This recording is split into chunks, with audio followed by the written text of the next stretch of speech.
আমার বোনের নাম হচ্ছে নাসিমা। আমাদের এখন খোঁজ নেওয়ার বলতে কেউ নাই। যেটা ছিল আপন বলতে একটা বোন ছিল, বড় বোন, এটাই আজকে মারা গেছে। একটা ভাই কিছুদিন আগে অপহরণ হয়েছিল আমাদের পরিবারের থেকে। একটার পর একটা বিপদ যেন থামছে না।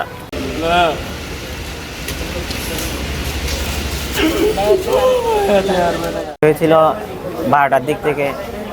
হঠাৎ শুনতেছি হামিদের বাড়িতে নাকি পারদর্শ হচ্ছে, স্পেসিফিক কে বলতেছে না, হামিদের বাড়িতে পারদর্শ হচ্ছে। পরে জানতে পারি এটা আমার বাড়ি।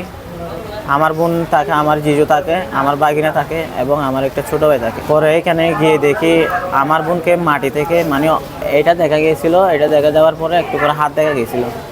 নিঃশ্বাস তেমন ছিল না, নিঃশ্বাস ছিল।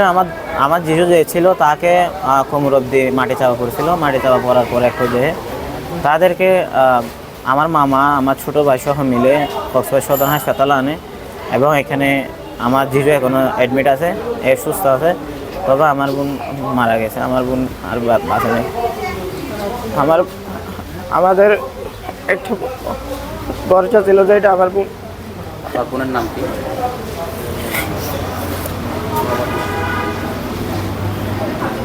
আমার বোনের নাম হচ্ছে নাসিমা। একটু দুইটা বাচ্চা আছে। একটার বয়স হচ্ছে 16 বছর আর একটা 8 বছর। একজন কেজি স্কুলে পড়ে, একজন কিছু করে না। আর তাদের বাবা বেঁচে আছে, আমার জিজু। আর আমাদের এখন খোঁজ নেওয়ার বলতে কেউ নাই। যেটা ছিল আপন বলতে একটা বোন ছিল, বড় বোন, এটাই আজকে মারা গেছে। একটা ভাই কিছুদিন আগে অপহরণ হয়েছিল আমাদের পরিবারের থেকে। একটার পর একটা বিপদ যেন থামছে না। এক ভাই পাগল হয়ে গেছে, আর এক বড় বোন মারা গেছে। আর কিছু রইল না, পরিবারের থেকে সব শেষ। সরকারকে এখানে মাইকিং করা হয়েছিল কিনা? এখানে সরকার বলতে কোনো প্রকার জনপ্রতিনিধি এবং সিপিপির ভলেন্টিয়াররা কোনো প্রকার মাইকিং করে নাই, মাইকিং করতে যায় না তারা। আর বিশেষ করে আমাদের এটা হচ্ছে পাহাড়ি এলাকা।